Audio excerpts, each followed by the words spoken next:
the escalating battle in Ukraine. Fighting now breaking out in Ukraine's second largest city of Kharkiv after Russian forces moved in.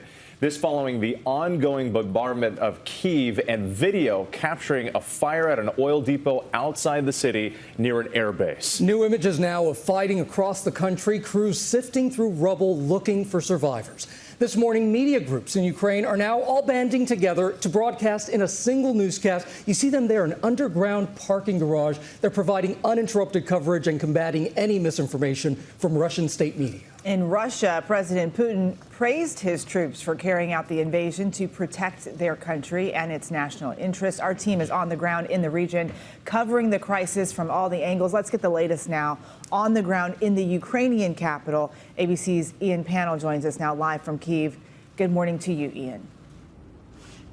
Yeah, good morning, Eva. Morning, guys. This is a city, a country on almost total war footing now.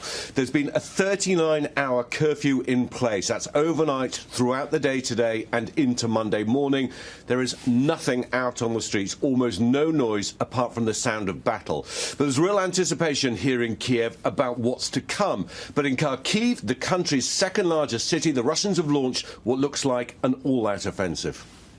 This morning, intense battles reported in Ukraine's second-largest city, Kharkiv, as Russian forces enter the city.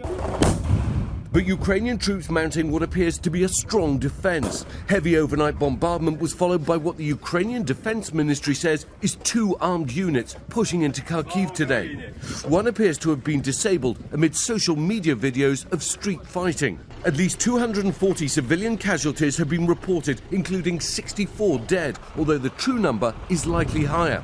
The Russian attacks also focusing on key infrastructure. We filmed a massive fire burning south of Kyiv, lighting up the night sky after an oil refinery was struck. Although Russian forces are more powerful, Ukrainian troops and civilians are putting up a stiff fight. A senior defense official telling ABC that Putin's troops have run into more resistance than anticipated. But the Kremlin this morning claiming more than 400 Ukrainian service members have surrendered. The country's President Zelensky refusing to leave the capital, rallying his countrymen, saying, "We will keep fighting, and if babies come into this world even under shelling and fire, then the enemy has no chance in this war."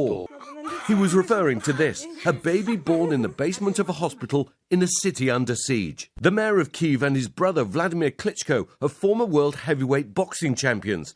They're rallying the city and appealing to the world. Stop this war that Russia has started. US officials saying that more than 50% of the 150,000 Russian troops amassed outside of Ukraine are now inside the country. In Kyiv, the military and civilian volunteers lining up to receive weapons, ready to dig in and fight to protect the capital. We want to make sure that the world knows that Russia's main target is right now to take the city. Under curfew and the threat of bombardment at any time, Ukraine 24 anchors moving their reporting to a parking garage.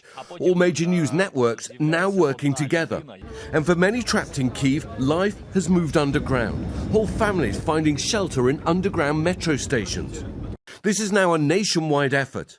Alina Mishkor is baking bread for the troops. She spoke to us from inside her darkened home, leaving the lights off for safety. If we are attacked from air, we actually have no shelter because we live in the private house and it's very old. It wouldn't stand the shots.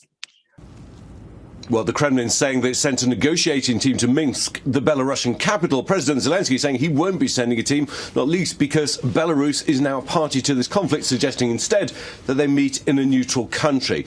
I think many analysts are now thinking that the Russian advance may not have gone as fast or as easy as Putin imagined, but it's worth emphasising this is still early days with reports that more forces and armaments are heading this way. Eva? And Ian, on that note, Germany now changing their policy about sending weapons into conflict zones, saying they will help Ukraine. How does this help Ukraine's defense? Yeah, I mean, Eva, this is huge. I mean, this has been a long-standing policy by Germany not to send offensive weapons into active conflict areas, and it shows how far Germany has shifted. It's not the only one. It's sending 500 Stinger missiles. These are surface-to-air missiles capable of taking out helicopters, certainly trying to balance the equation with these overwhelmingly powerful Russian forces. America are also sending weapons to Czech Republic and Poland. The question is that too little and is it too late? Eva? Yeah, we'll have to watch and see. Ian Panel for us there in Ukraine. Hi, everyone. George Stephanopoulos here. Thanks for checking out the ABC News YouTube channel. If you'd like to get more videos, show highlights, and watch live event coverage, click on the right over here to subscribe to our channel. And don't forget to download the ABC News app for breaking news alerts. Thanks for watching.